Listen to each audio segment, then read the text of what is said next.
Yeah, like we wait all year for the summer to start and it just goes away quickly. Yeah.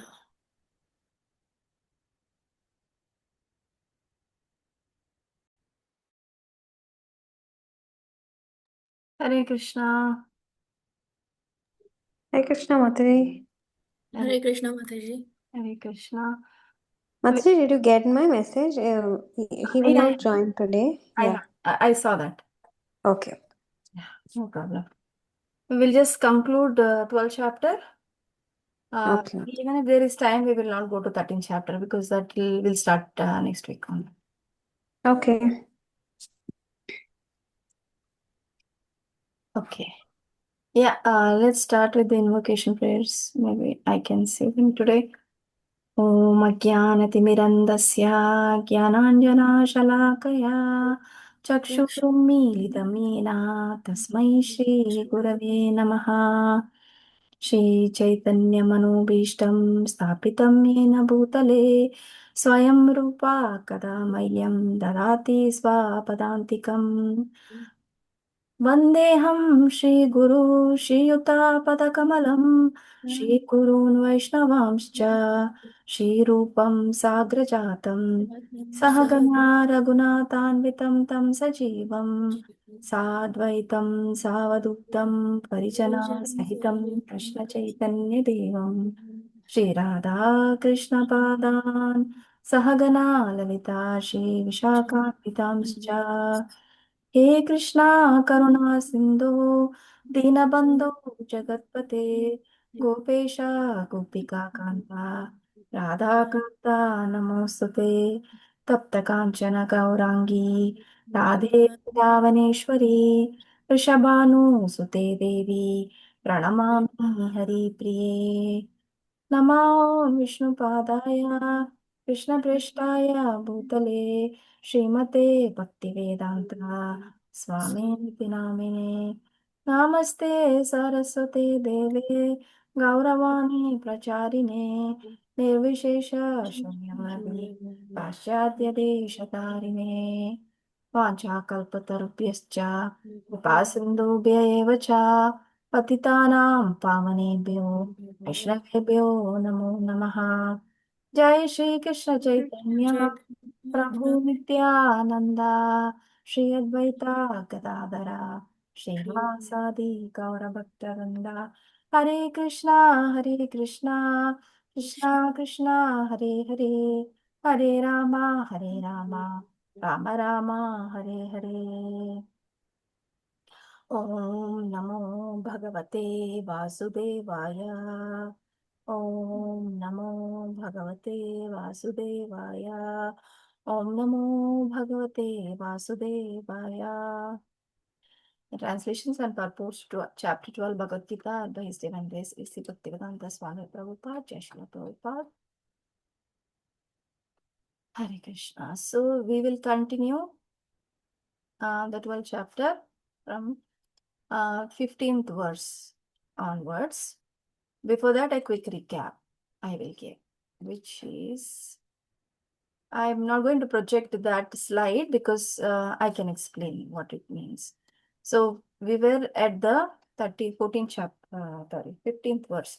But earlier to that, last week, we went through the progressive stages of devotion service. Prior to that week, we went through the questions that Arjuna asked.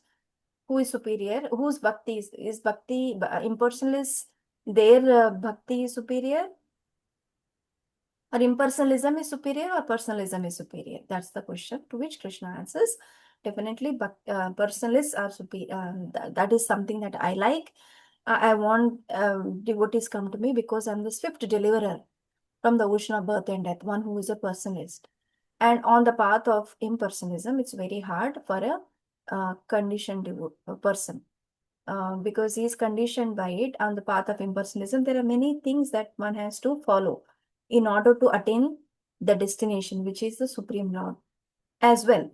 So bhakti can lead to supreme destination, then impersonalism also, because these are also authorized, but one is hard, one is easy. Krishna recommends to do the personal bhakti as a bhakta.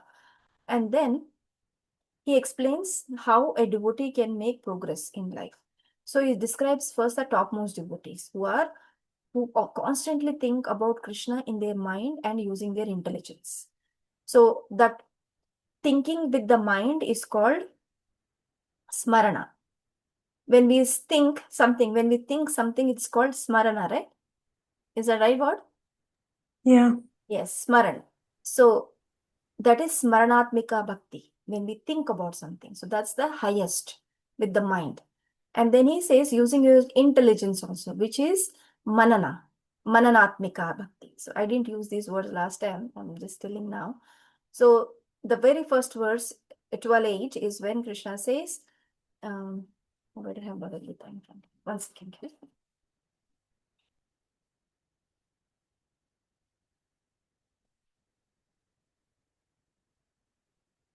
Yeah. So the very first 12:8 is, Krishna says, Mayeva mana advatsva, Mai buddhim niveshaya, nivashyasya mayeva ata urdhvam na samshaya. Just fix your mind upon me and engage all your intelligence in me. Thus you will live in me always without a doubt. So mind and intelligence. So manana and smarana and manana. If you do that, that's our topmost devotees. Because there is nothing in their mind and intelligence, completely Krishna conscious. Those devotees are from Navan, the gopis, where they couldn't even for a second not think of Krishna. So that's the highest stage. Then Krishna says that's best if you can do. If you cannot do that, then do regulative principles of devotion service, which is where he says, Ata chittam samadhatum na saknosi maistiram abhyasa yoga yogena tato mamik chaptum dhananjaya. If you cannot continuously think of Krishna, then develop through abhyasa. Do abhyasa. Abhyasa means cultivation.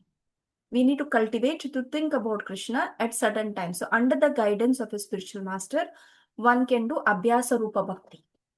Abhyasa rupa is regulative principles of devotion service, sadhana bhakti. What we are trying to follow is abhyasa rupa bhakti, because we are cultivating it. It's not automatic that we can remember Krishna. We remember Krishna because we are trying to cultivate by Krishna's mercy. So that's what he says in the 9th. Then, if you cannot even do that, cannot do a regulative principle, that is, this activity of regulative devotional service is by internal, like we have to internalize that process. Mind and intelligence is internal. If we cannot do, then Krishna says do external, which is the 10th verse, which is Abhyasepi asamattosi matkarma paramo bhava madartam api karmani kurman siddhim avapsasi. If you cannot practice these regulations of Bhakti Yoga, then just try to work karma. He says karma, mat karma paramo bhava. Do work for me as a topmost. Madartam api karmani. Then offer that work to me. Kurvam siddhim. Then you will attain the highest perfection. So using your external senses, which is your hands, legs, basically washing the pots, sweeping the floor in the temple. This is in the temple or at home in devotional service. So use your, and then construct the temple for Krishna. Do go get donations, wash the pots, cook for Krishna. Then these are all the external. Like, you don't have to put so much of your mind in those, right? When we are doing something, let's say washing pots, how much mind can you put on that? It can happen automatic. So you don't have to put so much of your mind and intelligence in this activity. Still, it is devotion service in the realm. So who can do both Abhyasa Rupa? Because we are not there in the topmost. If we can do Abhyasa Rupa along with this external, that's a top. That's best for us. We can do, that's why we need to use our external senses as well as use our internal senses to constantly think and work for Krishna. Then he says, if we cannot do that also because of social, family, any other obligation, you cannot come to the temple, for example, you cannot do some Krishna service. Say, you cannot do so because of social, family, and other obligations. What he says, Ataitat apyasaktosi kartum mat yoga mashitaha. Sarva karma palatyagam tata kuru yatmavan. Yatatmavan. So, give up the fruits of results of your work, which is can be charity also, and it is basically give up the fruits of sarva karma palatyag, give up the fruits of your work. What is the fruit of our work? Basically, money. If we can give up, give some charity. That is how we can understand. Krishna says, sarva karma palatyagam. Palatyag means give up the fruits of your work, which can be giving some parting with our money, that which we have earned. That is our karma phala, which we can part with some. That is tyaga. So we can do that also. And also Prabhupada has added so many things, which is like doing some social service here and there, building hospitals, any social work. Also, he has added in this realm, which is even very, you know, it's the spectrum has increased. Like it can be also done, and at some point, because they become so peaceful with the work they are doing, because they're giving up. It is not for them; it is doing for others, right? Karma phalatyaga. Then they can come to this realm of doing devotional service, internal and external. At some point, it's a long-standing process, but this is the way. Now, then Krishna talks about the last verse in this section, which is 12th verse. Shreyo hi jnanam abhyasaj jnanat dhyanam vishishyate. Dhyanat karma phalatyagas tyagat chantir anantaram. He has placed the karma phalatyaga as a last step in the earlier section, 8, 9, 10, 11. In this one, he is bringing that to the top. Because if you do karma phala tyaga chantir anantaram, karma phala tyagas, then you will become peaceful. This is for which type of people? Who have not yet come under the realm of performing devotion service. They can be any people outside. So if you want to cultivate them, then this is the way to start. Give them the knowledge. They can start developing knowledge. Shreyo hi jnanam abhyasaj. Because they cannot do abhyasa, regulative principles. For them, jnanam is okay, better. Krishna is saying. So, shreyo hi jnanam abhyasaj.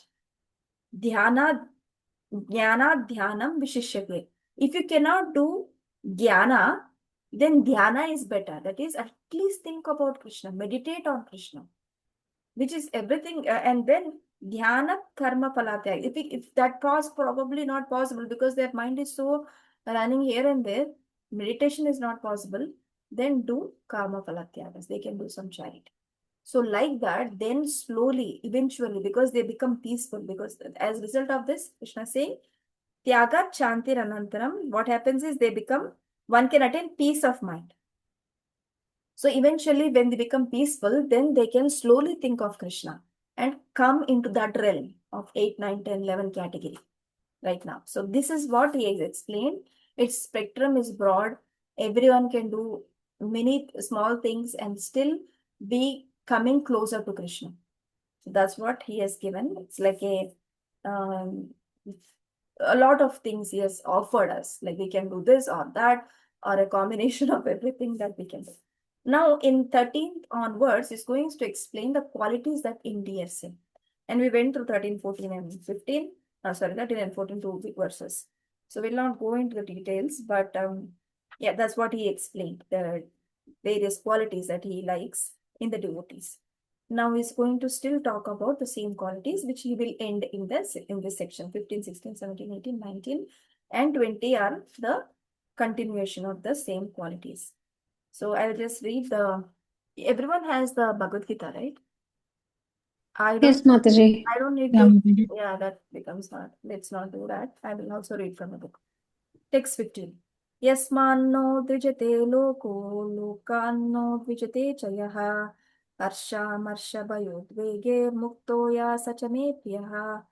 Yasmat, from whom, na, never, udvijate, are agitated, loka, people, lokat, from people, na, never, udvijate, is disturbed, cha, also, yaha, anyone who, harsha, from happiness, amarsha, distress, baya, fear, udvegai, and anxiety, muktaha, freed, yaha, who, saha, anyone, cha, also, may to me, priyaha, very dear. Translation. He by whom no one is put into difficulty and is not disturbed by anyone, who is equipoised in happiness and distress, fear and anxiety is very dear to me. Purport. A few of a devotee's qualifications are further being described.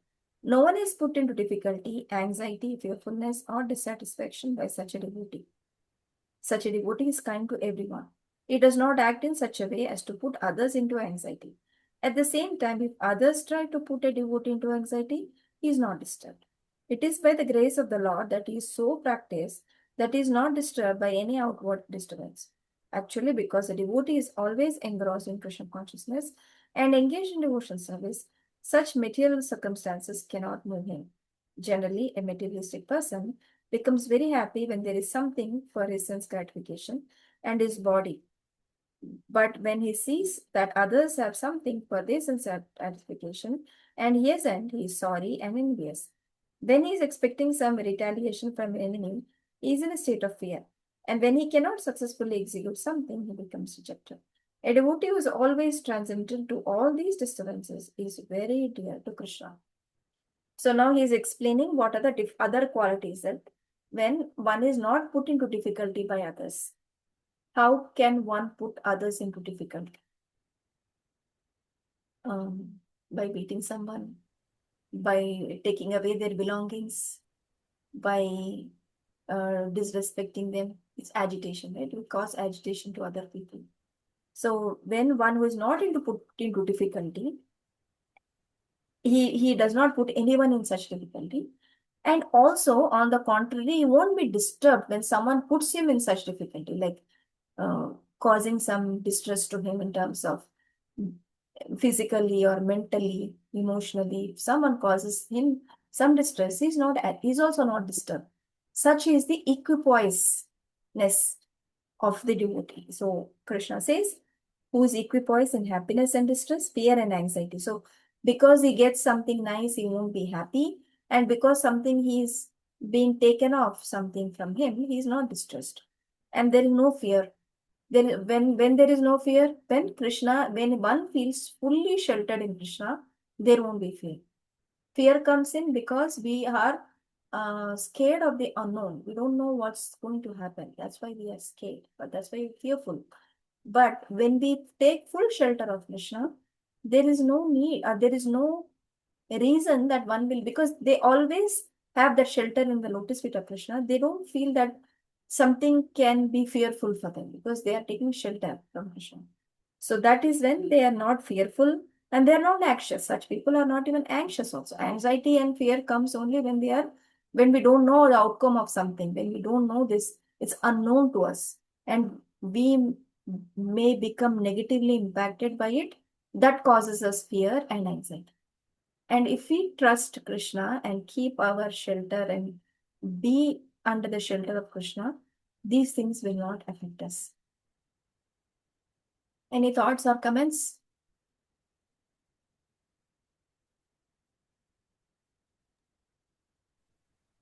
Mataji, we are watching this Mahabharat currently. So, yesterday we saw that episode where Krishna goes to Mathura and everyone else is crying, but he is like smiling. So, I felt like when it says here, who is equipoised in happiness and distress, it reminds me of that. Like, we should be like him. He obviously knows the future, so he was not worried. But yeah, I wish we can also be like that. You're telling directly Krishna's example. Can you Yeah, make? it's recent, right? We just saw it yesterday, so Good. That's nice. Yeah. Yeah, so that is how we are not affected by anything negative or positive also. People won't become so happy that we what happens in excessive happiness, because we tend to lose track of things. We're totally so happy that we don't care to do things. That's also not good.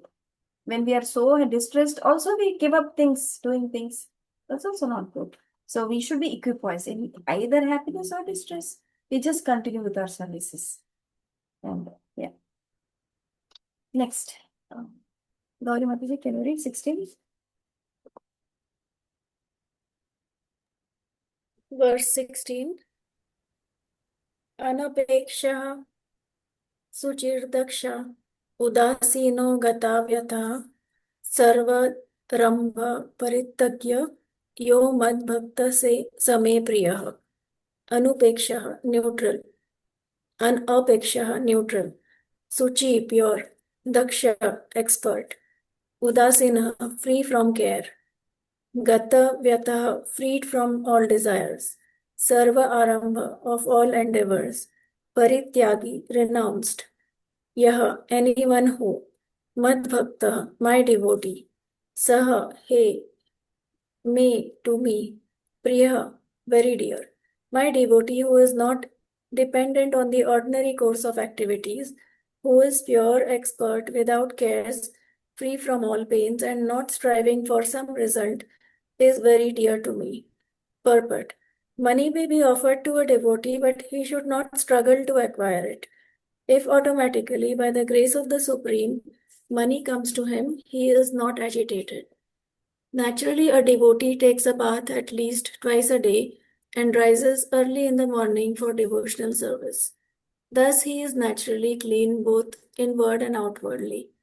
A devotee is always expert because he fully knows the essence of all activities of life, and he is convinced of the authoritative scriptures. A devotee never takes the part of a particular party. Therefore, he is carefree. He is never pained because he is free from all designations. He knows that his body is a designation, so if there are some bodily pains, he is free. The pure devotee does not endeavor for anything which is against the principles of devotional service. For example, constructing a big building requires great energy, and a devotee does not take to such business if it does not benefit him by advancing his devotional service. He may construct a temple for the Lord, and for that he may take all kinds of anxiety, but he does not construct a big house for his personal relations. Hare Krishna. So, a devotee who is not dependent on the ordinary course of activities, who is pure, expert, without cares, free from all of pains, and not striving for some result is very dear to me. So, Prabhupada has given what it means, each one, who is not dependent on ordinary course of activities. What could be an ordinary course of activities?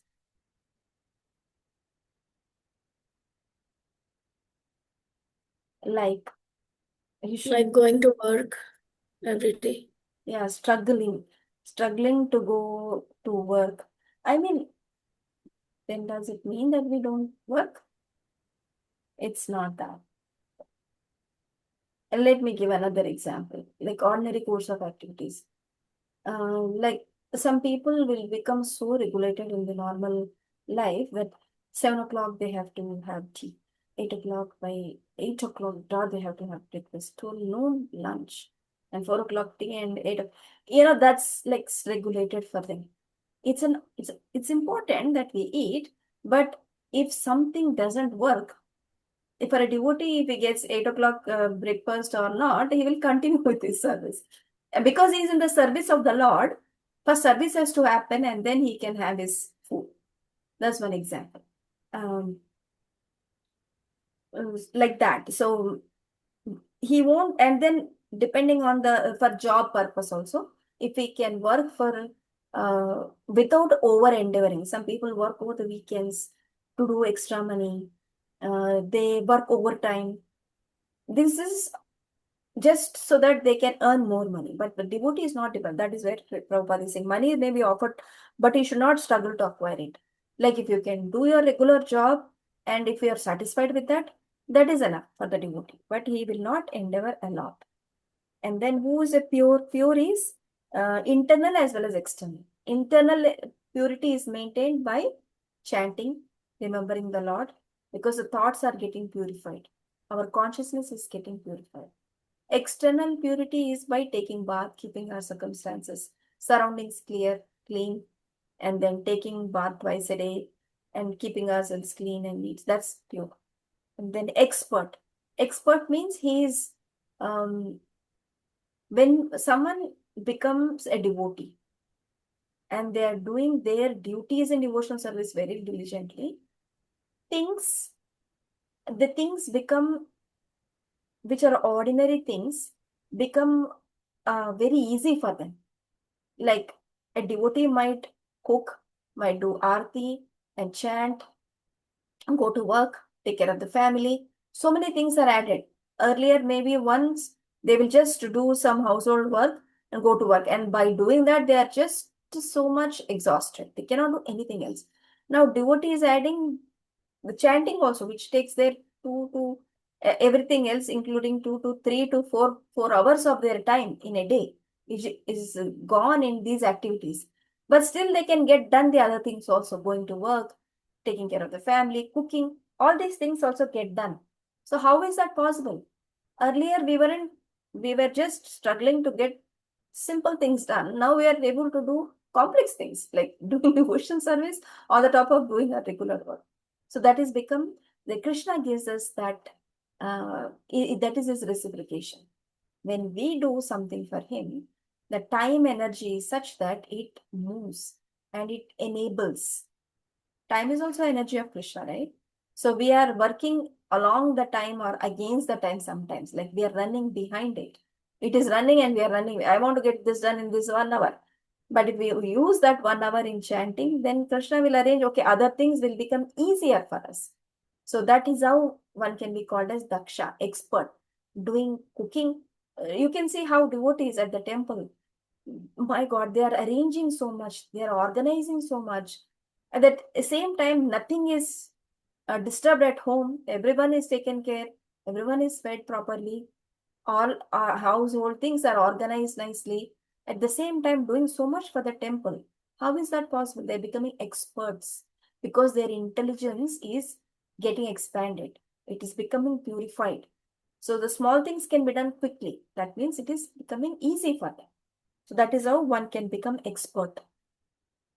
Now, without cares, what is Prabhupada saying for without cares? He does not depend on a particular designation. Caring means someone has to be called as, if he's a teacher, like we place such importance to our designations. I am such and such worker, I am a scientist, I'm a teacher, I'm a doctor, I'm an engineer. It's such a big thing for them. They add it along with their names. A lawyer, MA, whatever designation. So it's very important for them. It becomes so much of them that they have to call themselves such and such.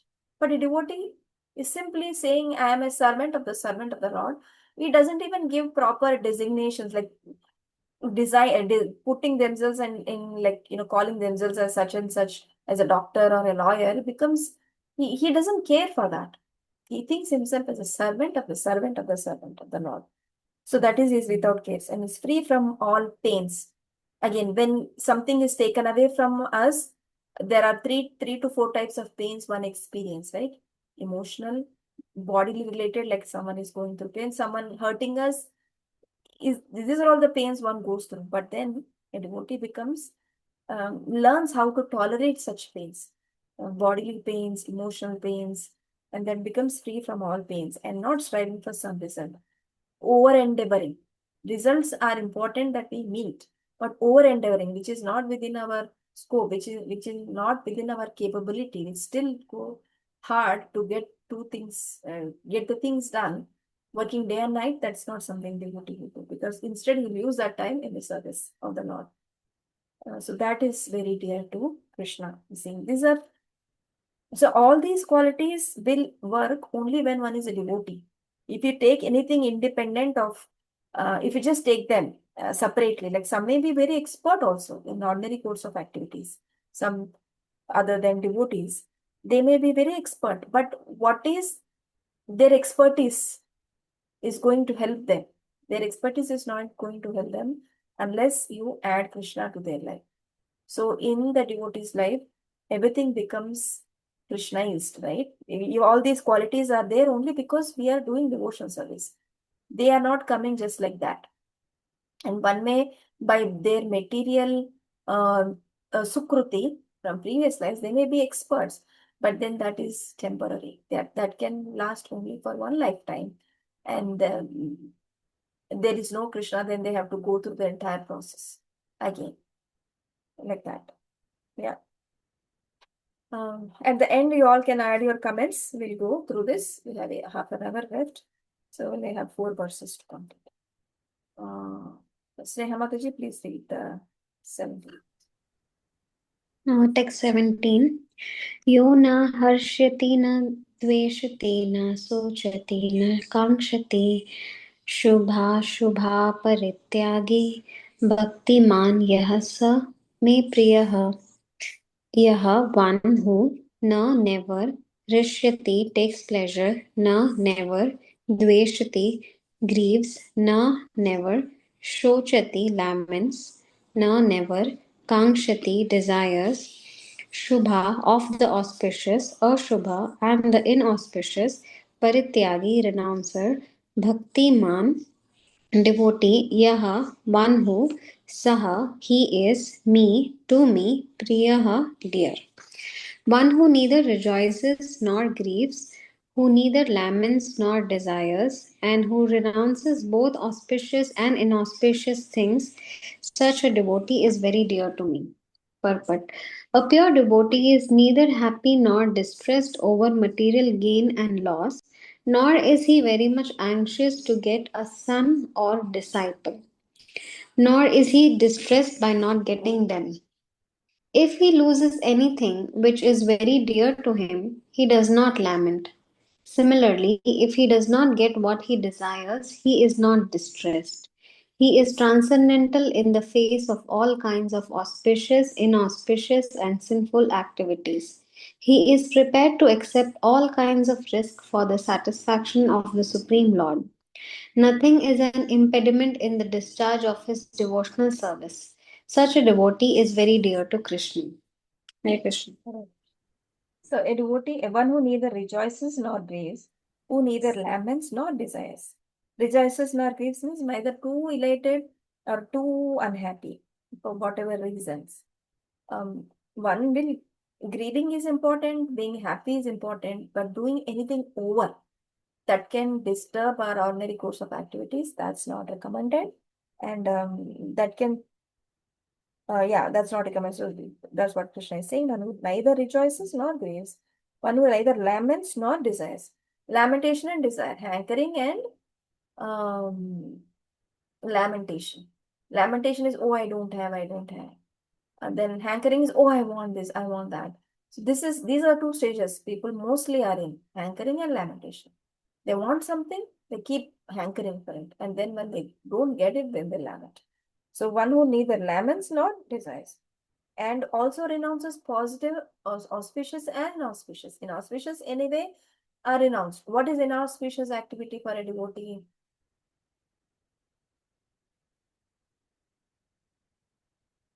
And what is an auspicious activity that he may renounce and still he is fine doing that? Like a devotional service in the morning, like he takes bath and does prayers and charity. Uh-huh. Those could be the devotional service, right? Yeah, they are. And mundane activities like maybe watching TV or like things like that, or Right. Inauspicious things is something which will take us um, um, away from Krishna. Exactly. Watching TV, gossip, all these are inauspicious things. But the point here is one who renounces both auspicious and inauspicious, right? Inauspicious is clear, like we will renounce those things which is inauspicious, like what that will take us away from Krishna is inauspicious. So obviously, like gossiping and watching a lot of TV and all that. But what is that auspicious thing that a devotee renounces? What you explained, Vanati Mataji, is are all devotional activities. They are not auspicious activities. They are the difference between auspicious activity and a devotional activity is devotional activity is in the service of not the. taking, is it not taking gratitude, self-gratification for the service of the Lord? That is auspicious. You are quoting under that category. No, it is not. It is not insane. Say that again. I didn't get. No, I'm saying, Mataji, devotional service is an auspicious activity. Correct. But if you do it for the sake of self-gratification, then it is no more an auspicious thing, Exactly. right? Yeah. So doing the other karmakandic rituals, which will get us some benefit, like doing this puja only for the sake of getting a benefit, can be an auspicious activity. It's auspicious, right? So Yeah. the devotee gives up those, getting anything in return, only for the pleasure of Krishna. That's a devotional activity, not a auspicious activity. Auspicious is do this some ritual, do this whatever, like small things. Devotee, so many things are there. I mean, um, many South Indian rituals that can be auspicious. Like they give a reason we have to do like this. Why we have to do, nobody tells. But they say we have to do something like that. So it is good for us, auspicious. So for a devotee, he will not care for such things. He will just do only devotional activities, because doing this something ritual can give us some benefit which can lead us back into the cycle of birth and death. We have to enjoy the benefit of it. The enjoyment means taking birth again. So then devotee wants to give such activities, karma kandik rituals, that can be an auspicious. And yeah, auspicious, inauspicious anyway are very clear, which are impediments to our devotional service, which are given up by the devotee. So that is where Krishna says, such a person is very dear to me, such a devotee. Okay. Next verse is on turn. Bharati Mataji, please read 18-19. Verse 18 and 19. Samakshatrau cha mitre cha tatamanapamanyo stosna sukha dukkeshu samasanga vivarjitaha tulya ninda stutirmauni santushta ena kenachit aniketa stirat matir bhaktiman me priyom naraha.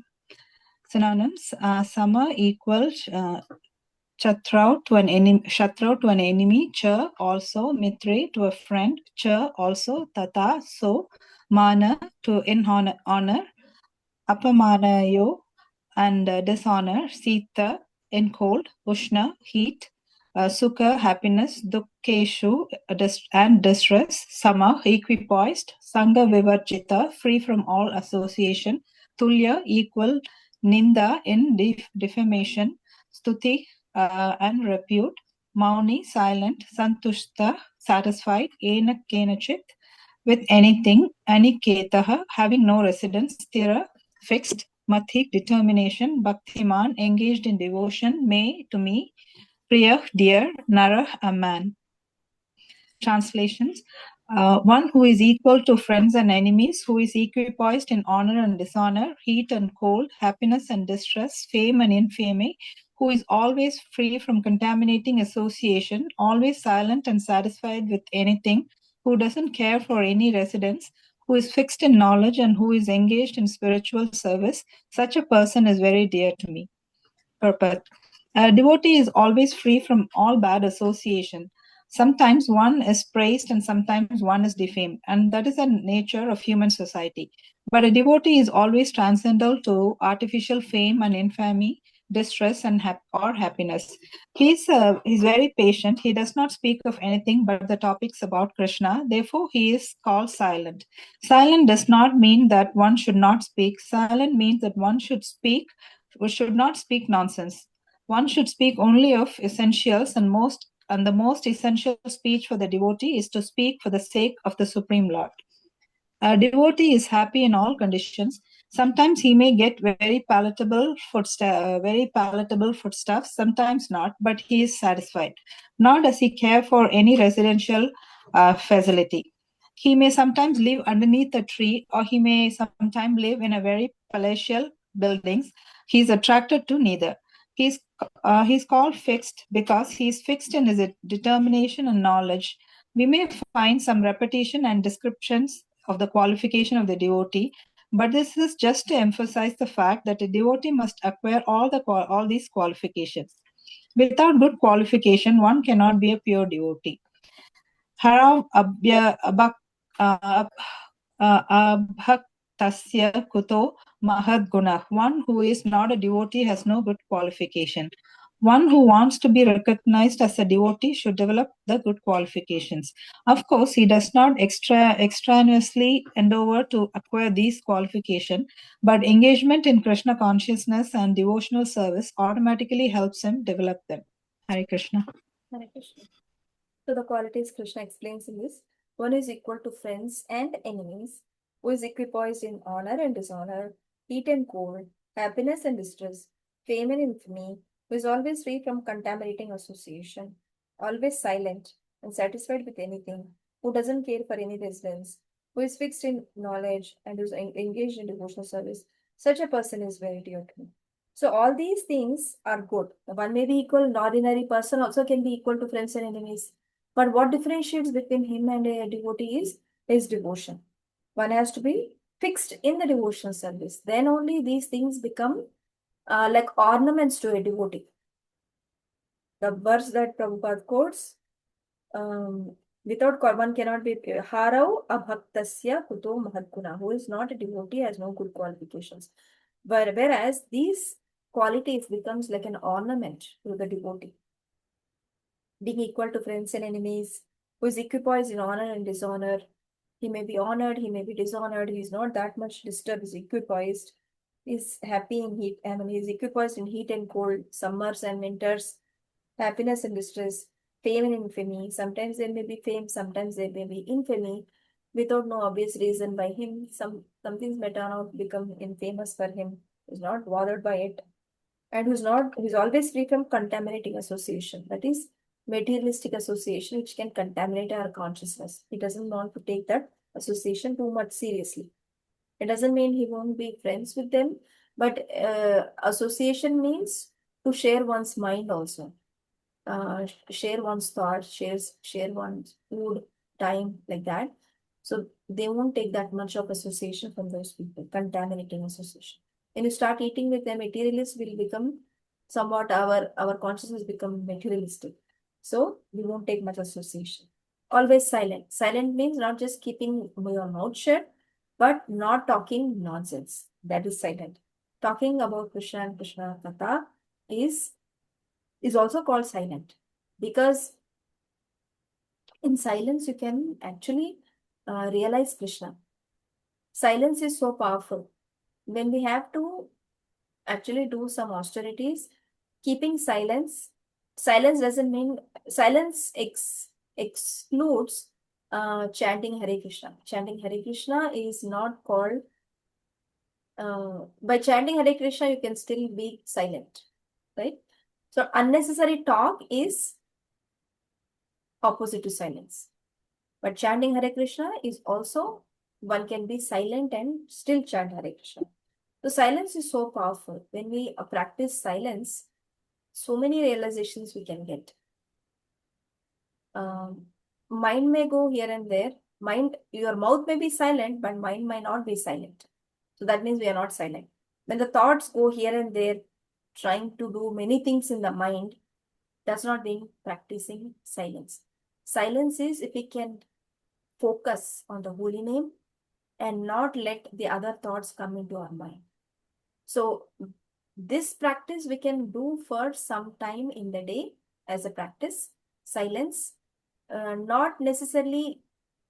Okay, so one thing is keeping our mouth, not opening, not talking unnecessary things. What is required only we talk. They're picking up the phone, talking to the woman like this, and then talk so many things under the world, under the earth, under the sun, that our consciousness becomes so disturbed. So that's prajalpa. So opposite to prajalpa is Krishna Katha is what we can practice, can say, and practice silence. So silence means we can endeavor to keep our mind and mouth under control. If we can do that for some time in the day, it is very powerful technique. We can make many things can come out of that silence. Many revelations can happen. Whatever things that you are struggling with also can be relieved or can be opened up for you, may become clear by Krishna's mercy. So try to practice that silence, mauna. It's also called mauna in Sanskrit. We can, that's what Krishna also saying, right? Santush. Stutir, where is? Which word is that? Samashatraucha mitrisha tata manapamanayo sitoshna supadukishu sama sanghavajita tulyaninda, not blaming others for anything.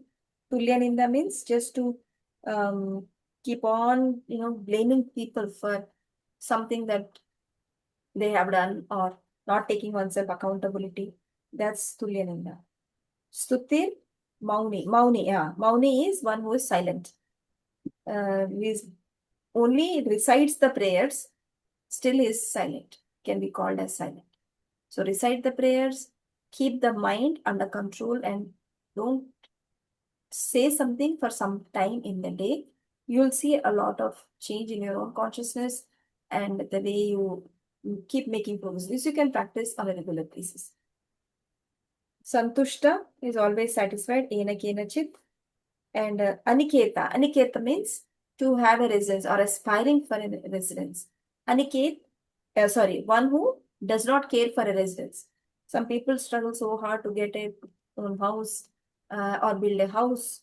The devotee doesn't bother. If it comes, he'll take it. A simple endeavor, if it can come, then he'll go for it.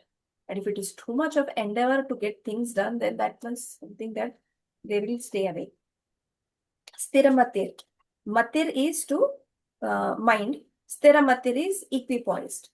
Who is equipoised and full is fixed in knowledge. And Bhaktiman, who's engaged in devotional service, such a person is very dear to Krishna. So everything becomes perfect only if he is a devotee. These ordinary people, they start practicing silence. What good it makes them? They may be not doing anything for some time. Maybe they will become peaceful. But if you add Krishna, then that takes you far, far ahead. Like that. Okay, last verse I will read. Etu dharmamrutam idam etoktam paryupasate shraddhadanam bhaktaste tiva me priyaha. Those who do but dharma of religion, amritam nectar, idam this yata as Uktam said, paryupasate completely engaged, shraddhadana with faith, mat paramaha taking me, the Supreme Lord as everything, bhaktaha devotees, they, ativa very very may to me, priyaha dear. Those who follow this imperishable path of devotional service and who completely engage themselves in faith, making me the supreme goal, are very, very dear to me. Purport. In this chapter, from verse 2 to the end, from Mayavashya Manoyamam, fixing the mind on me, through Yetu Dharmamritamidam, this religion of eternal engagement, the Supreme Lord has explained the processes of transcendental service for approaching Him. Such processes are very dear to the Lord, and He accepts a person engaged in them. The question of who he is better, one who is engaged in the path of impersonal Brahman or one who is engaged in the personal service of the Supreme Personality of God, was raised by Arjuna. And the Lord replied to him so explicitly that there is no doubt that devotional service to the personality of Godhead is the best of all processes of spiritual realization.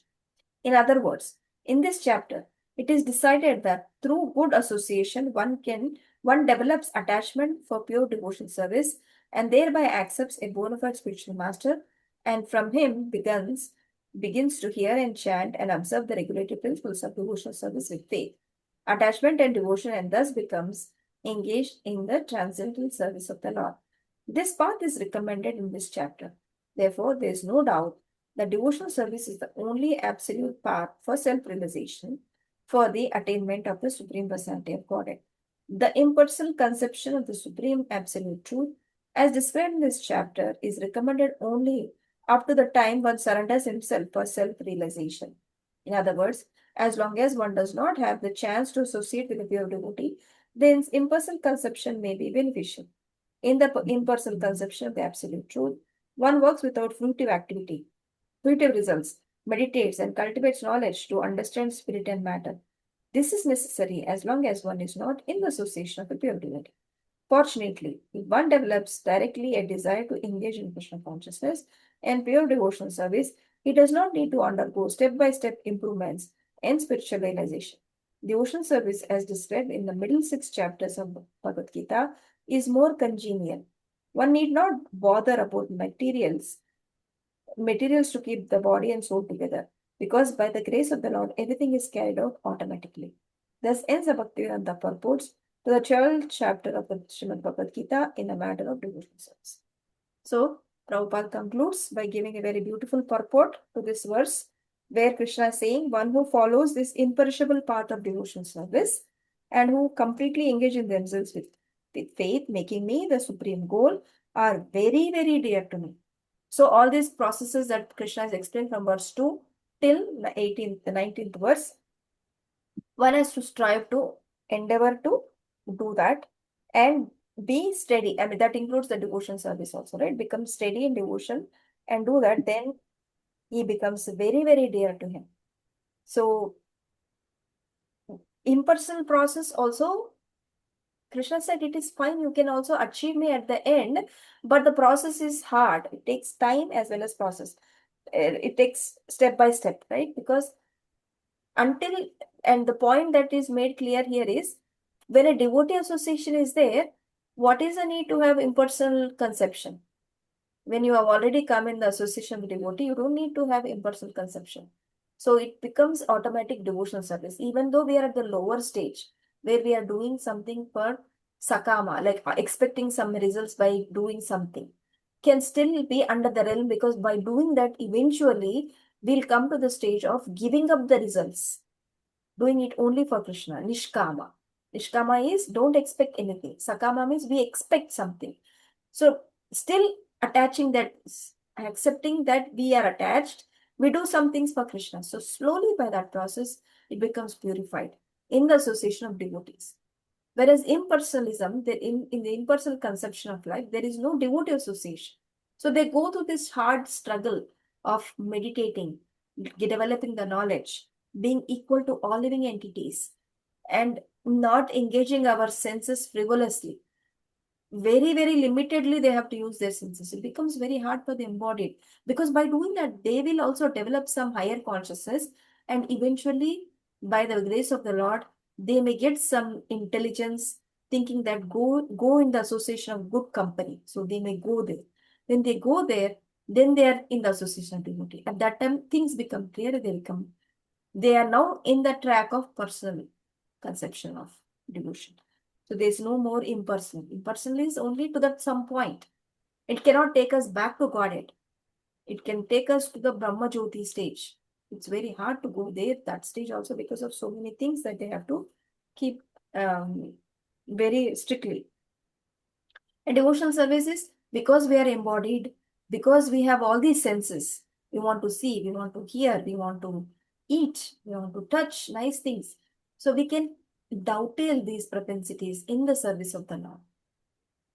And that's how this process becomes very congenial, and it is very easy. And that's how the process begins and devotional service begins. So that's, and then there are stages and higher realms of devotional service that one can realize based on their Shraddha, based on their efforts and Krishna's mercy. That we should not forget. So that's the 12th chapter, glorifying the process of devotional service, and making it clear that devotional service and the devotee association is a topmost for us to be on the track and make progress. So this chapter completes the middle 6 sections of Bhagavad Gita, which is talk about the bhakti aspect, bhakti yoga aspect of devotional service. That's what these 6 chapters describe. Krishna starts at 7th and concludes in this 12th chapter, the process of devotional service. Any questions or comments or thoughts?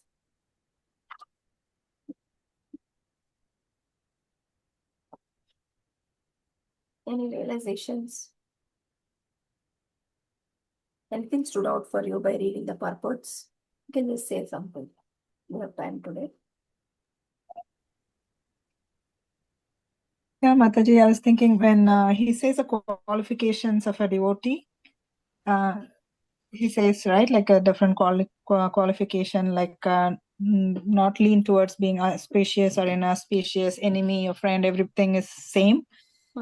It also says that these qualities cannot be acquired from outside elsewhere. They can be acquired only through pure devotional service, right? Yeah, that's in the purport, right? Yeah, that's what it says in the purport. Yeah, we can develop these qualities by doing anything else other than just devotional service to the Supreme Godhead, right? correct. Yeah.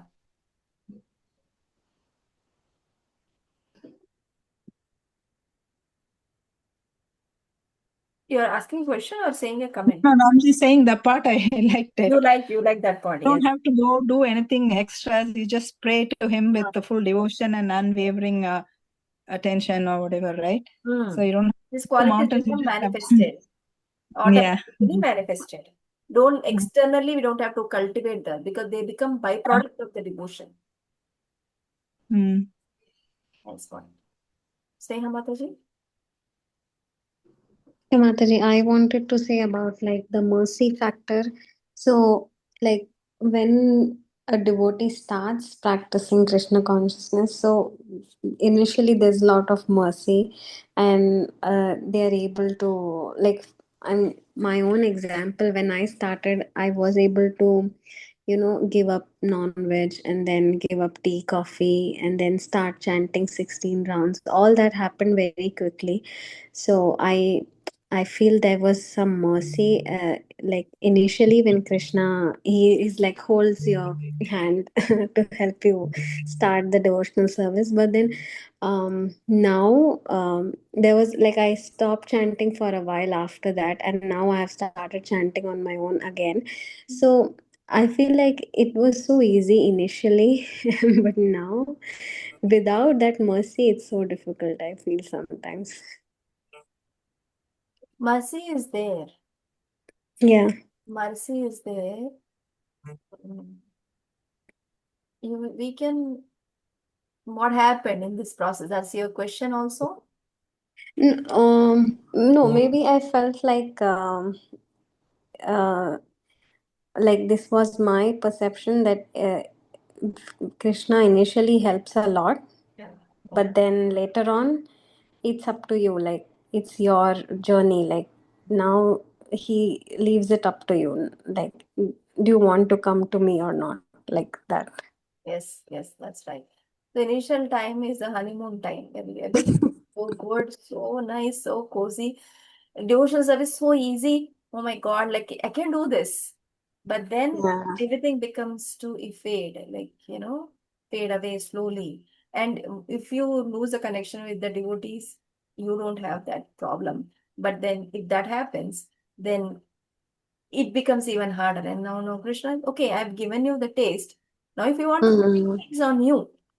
Come, yeah. show to me that you really want to come to me. Mm, He starts giving that mercy. It is his mercy because of which we're getting the taste and we want to go to him. Now, mm-hmm. Krishna really tests us. Yes, you're right. Like Krishna's test comes that you really want to me, then come to me in your by your terms, not because I'm giving you. I've given you and pulled you in. Now you stay here and come for. That's what he says. Yeah, right. Gauri Mataji?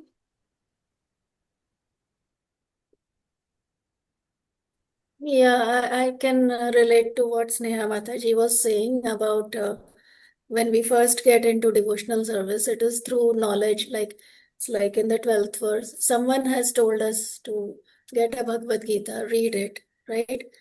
And then we progress. We, I mean, in my case, it started with knowledge, and then went up that way, up to maybe a certain step when I started, though I was introduced to the Gita through a devotee, but that it took me time to just immerse myself in devotees and into devotional service activities. But yeah, it went well for a certain time, but then after that, I also went through that phase when I suddenly stopped doing everything because I had other obligations. And then it was difficult to catch up and get back to doing devotional services or even doing my sadhana regularly. Yeah. We can pray only to Krishna that to keep giving us that taste. Just to give us that small taste so we can sustain. We can keep up. Yeah. Priyamada Mataji, you want to add anything? Hare Krishna, Mataji, Tanma Pranam. Basically, for me, the devotion, like with Krishna consciousness, I am like from long time because my mother also was believer and all. But I was going to the ISKCON temple from long time. Just wandering before Krishna, not knowing about Guru Parampara, Srila Prabhupada. Even I go to temple, I will not. I mean, I'll just stay close my hand and that's it. But later on, after visiting ISKCON, when I came to Mississauga, especially attending the Bhakti Vriksha, plus going to the temple and listening to the lectures, totally changed me because I came to know importance of Guru Parampara and Guru and Diksha, all that things. That's how it became more easier for me. And that's how I started Bhakti. And sometimes challenges are there for me, still there, because I am a human being and we have so many other things going on. But at the end, I say that Krishna, you know everything and you can take care of it. And please help me to only thing is increase my bhakti. That's what I always ask Krishna. Thank you, Mataji. Definitely. If we can only ask for that, everything else. He's purifying us, he's testing us somehow or the other. We have to also show something, right? That's what it is. If material life becomes hard, sorry, if the devotional life we think it is hard, then the material life becomes impossible. Like if we leave Krishna thinking that this is getting hard for me, going to the other life becomes even impossible. So better stick here to this process and go through the struggles that we are facing. Only this is the only way we can go. And next chapter also talks about that. Um, how we have come into this, how did we end up here? Like, and most it's all about jnana. The jnana part starts nature, enjoy, consciousness, 13th chapter, and material modes, 14th chapter, and then 15th, like that. So we'll go through that next week. Interesting. 13th chapter will be very interesting. It'll be philosophical. Yeah, because it won't be like easy philosophy to be hard. That's why it's jnana. So we'll go to that next week. Okay, thank you so much for this engagement today. Keep doing like that. Share your thoughts. I will also get something nice points to take away for myself. Thank you very much. Vancha kalpatarpyasya kapasantu perucha patiparam pami. Nantakoti Vishnu Ki Jai Shri Baba. Thank you. Hare Krishna. We'll meet next week. Thank you, Mataji. Hare Krishna, Krishna. Mataji, thank Hare you. Krishna, Mataji.